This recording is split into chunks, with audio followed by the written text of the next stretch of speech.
On this episode of Driveway Finds, we're back working on the 56 Chevy.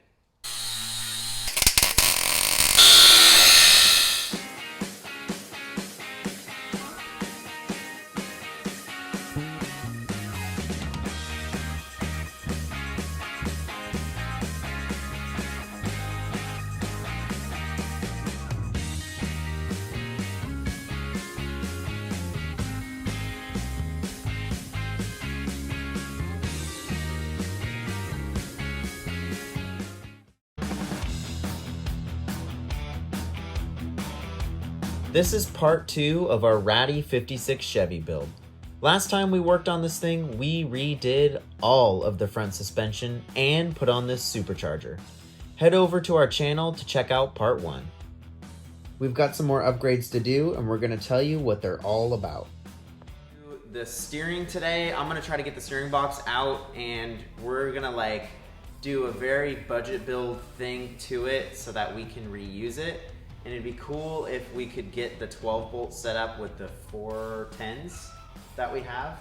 Yeah, I can do that for sure. And I'm trying to, it's hard not to be unrealistic, but it'd be nice to have the rear end in it with the pinion angle set. That would be super awesome. I don't know if we can accomplish all of that stuff today, but we'll see. Since we're trying to do our 56 as a budget build, we decided to use the stock box. We also didn't want power steering and we didn't want to spend the money. So instead we decided to get a U-joint. The stock steering shaft on a Tri-5 box is 3/4 of an inch. So we're just gonna grind 2 flat spots into it, slide this guy on. We have this new steering column, which I think was under $100 or maybe just above. The stock steering shaft on Tri-5s goes all the way through to the box, so we had to cut this one. This is all that's left of it. This will be a lot easier to remove and reinstall, plus we're doing it on a budget. So what I want to do is I want to measure and see how long our new steering column is to figure out where to cut the steering shaft on the old box.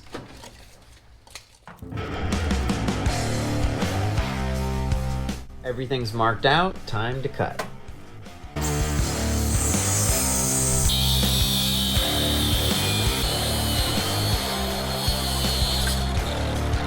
This is the turn the wheel to chamfer the edge technique. I'm gonna measure the size of the flat spots on this U-joint and try to transfer those measurements onto the steering shaft so I can grind it.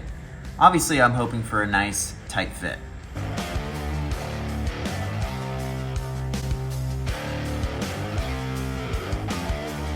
I got the steering shaft ground down and the U-joint installed. It's the first time I've ever done it. Apparently, it's a thing on industrial machines. Apparently, Brito did it at a place that he used to work at.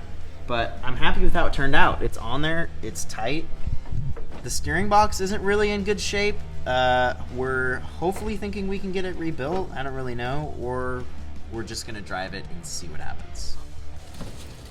I think it's pretty bad when you need to put cardboard inside the vehicle to lay down on.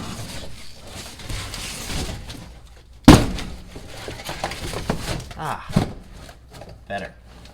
Much better.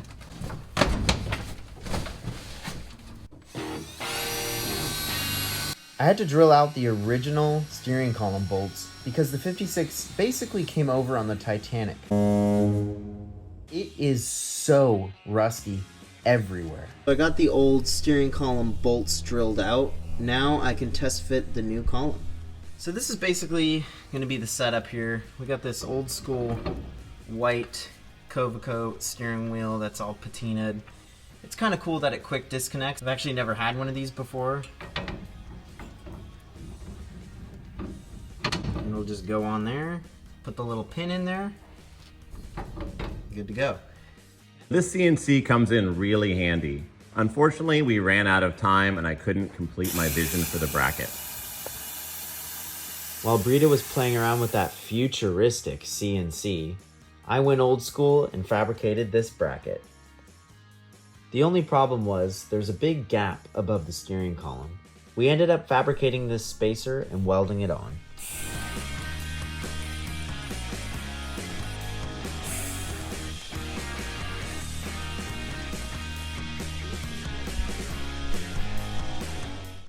I am making a steering column lower bracket for our 56 Chevy. So we made it out of some of this flat bar that I had lying around. So should work. I think it's gonna be easy.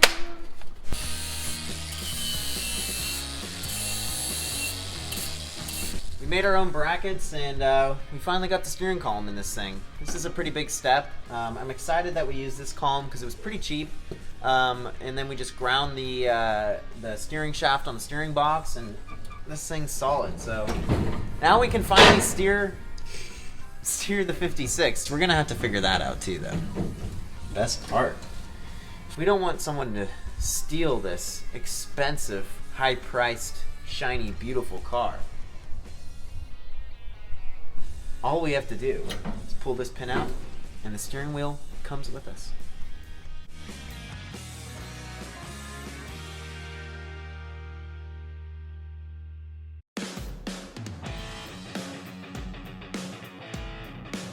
This is your guys' first look at the tetanus-infested bottom side of the 56. I'm tasked with the job of trying to get this nasty rear end out of here. These U-bolts aren't going to be easy to take off, but luckily Brito has been soaking them for I think a couple nights, so hopefully that'll make it a little easier. Let's see if the nuts on the U-bolts will move at all. No. Nope. Okay, really? Well, there you go. Why didn't you just do that in the first place?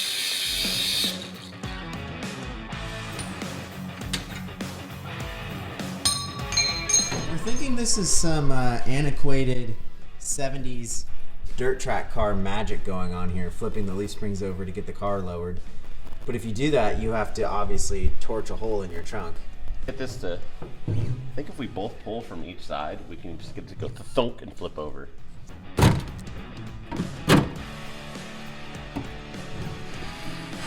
Oh yeah. Ready? There we go. Now Okay. we're back to stock ride height. That's how you lower a tri-5, guys. Crazy. Wow, that's awesome.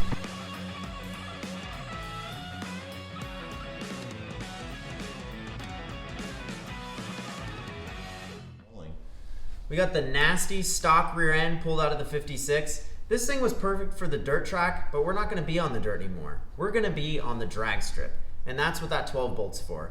We're going to set up the 410 gears and posi in it, then we're going to put it in the car, set our pinion angle, and we'll finally be able to see that ride height.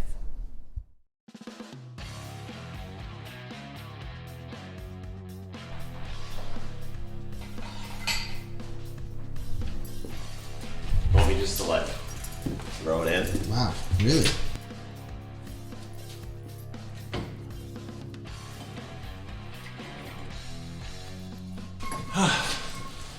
Good now, I need your help.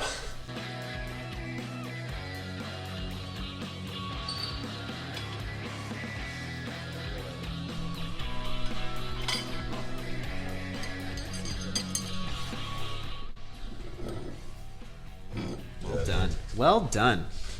That is some fine parts ordering, if I do say so myself.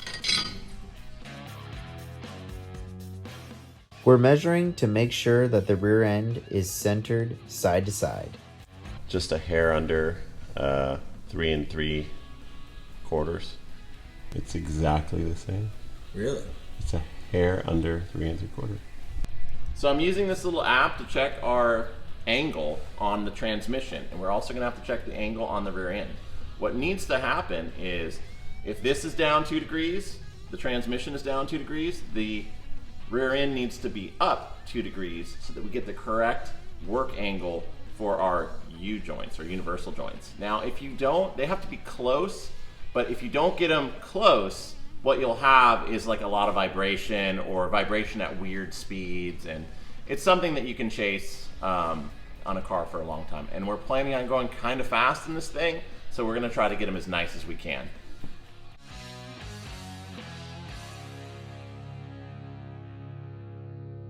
We have our 12 bolt loosely tightened into the 56 Chevy. We have the pinion angle close at full suspension droop, So now we're gonna put it on a couple jack stands and check it at ride height. Loosely tightened. Yeah. Yeah, sounds legit. Look at this. The only problem I have with those is, are they gonna make the Harbor Freight squeak before we die? Actually, when that recall came out, I checked and these aren't covered. So these are non-recall. Oh, okay. So this is like the ones that they haven't found out are dangerous yet. Well, they might find out right now. Yeah.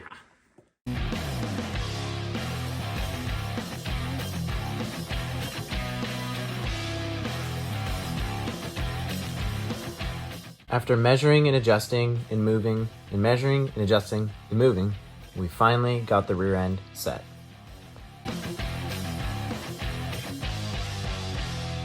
We have our pinion angles set at ride height. Now we are checking to see what it is with the suspension unloaded so we can slide the rear end back over. It got a little bit out of center, and we'll retighten things, make sure our pinion angle is the same that it was before we loosened it, and then we're gonna tack weld it and call it a night. Figuring out how to set this prehistoric welder I have, which is a great welder. Like, I don't even want a new one. This one's better than anything. But check this thing out.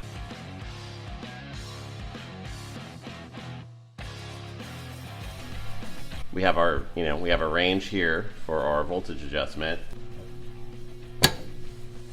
Then we have a low and a high plug. You literally have to unplug it, plug it into there to change it. But I think I need to be on low, 4, and 6. I think this will be good enough to tack it.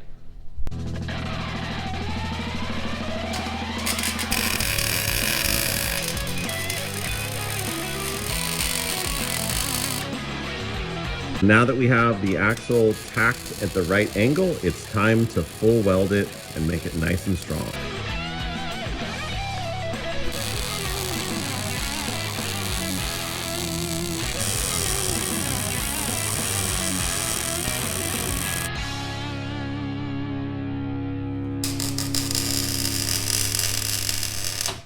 We've got all of our parts laid out. It's time to put everything together and see how it goes. When we said used leftover parts, even new leftover parts, we really meant it. Look at all these shims and bearings that we have. Whoa, dude. What? I had them stacked nice. Oh my God. This is a leftover posi with 410s in it from my dad's Camaro. They're actually kind of cool gears. So these are 10 of 1966 GM 410 gears, which is pretty awesome. So this spacer's for like when you want a 4 Series carrier, but you're on a 3 Series carrier budget.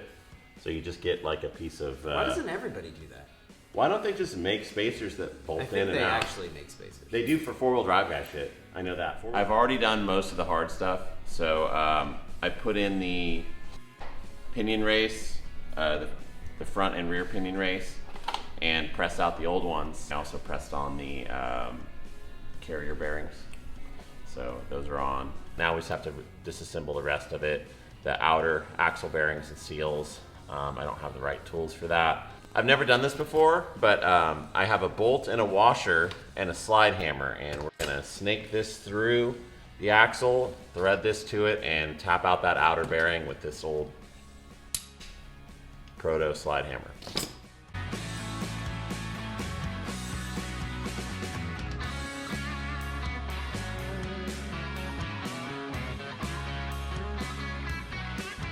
We have these new bearings that get pressed on here, but in order to set up an axle correctly, you have to shim this bearing, and it's a pain. So I'm gonna turn this into what's called a setup bearing, where you actually, grind out the inside of this bearing so it just slides on really easily, and we're gonna keep this forever.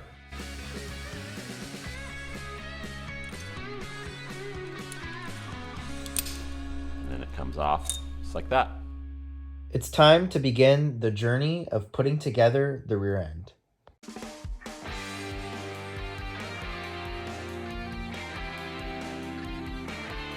So right now we are measuring for backlash. So that's how much play there is between the ring gear and pinion gear. You want to fix it really quick? We have too much. We'll take the 6,000 shim from that side and put it on that side. All right, I just made this shit. Wanna know what it is? It's for marking the gears. Now, I don't think we have enough. While you guys were gone getting pizza, I was like, you know, I know you can make that from some household products. This is baby, like diaper cream, Burt's Bees brand, and red food coloring made a nice orange. That's Bob Ross. Yeah, Bob Ross. Got a happy little ring gear. Gonna just do like a happy little ring gear right here. So that's a happy cloud, like a sad cloud that you can hang yourself under. I always wondered if that dude was suicidal.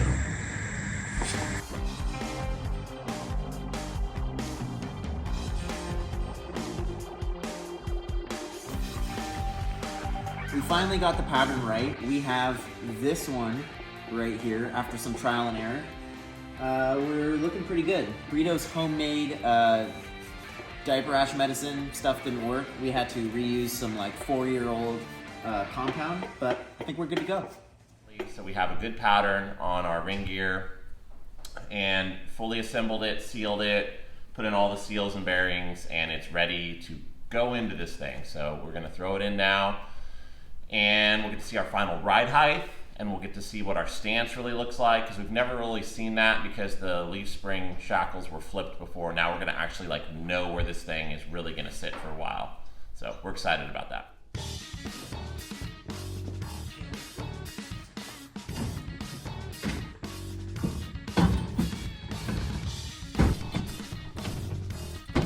Take a look at that 12 bolt.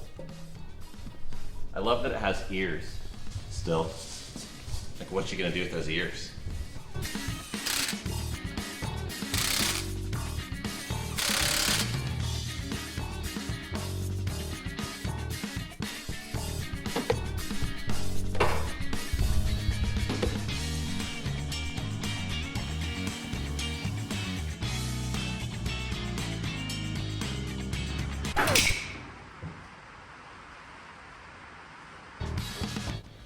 That's a wrap for episode 2 on the 56 Chevy.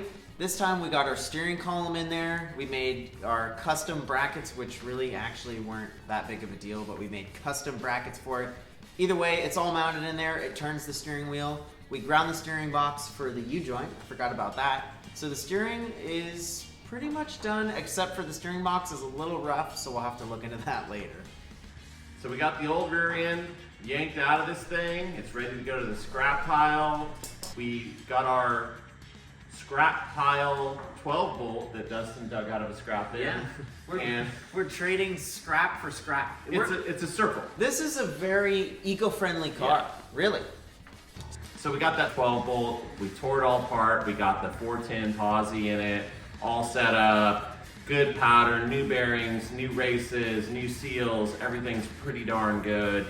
We got the spring pads relocated. We have everything figured out to put in our drive shaft, and this thing is on 4 wheels for real for the first time in a long time. So we're about ready to actually have a decent car here. On the next episode, we want to concentrate on the fuel system. We want to get the gas tank in there, run our lines, get the fuel pressure regulator mounted, get the carburetors plumbed. Drive shaft. We'll have a drive shaft in it. Drive shaft loops made. That'll probably be a me action. Yeah. Then we're getting into maybe getting our cylinder heads on, bolting the blower down for real, and things will start to get actually exciting and scary. So yeah, as the episodes go on, things will get more and more exciting and scary. Clean out the inside of it, make it less gross. That's gonna be kind of scary. Yeah. Bolt some bumpers on this thing. Oh my god. It's coming together. Like literally years in the making. It's finally coming together. For you guys, it'll just be a few weeks, but for us, it's been years.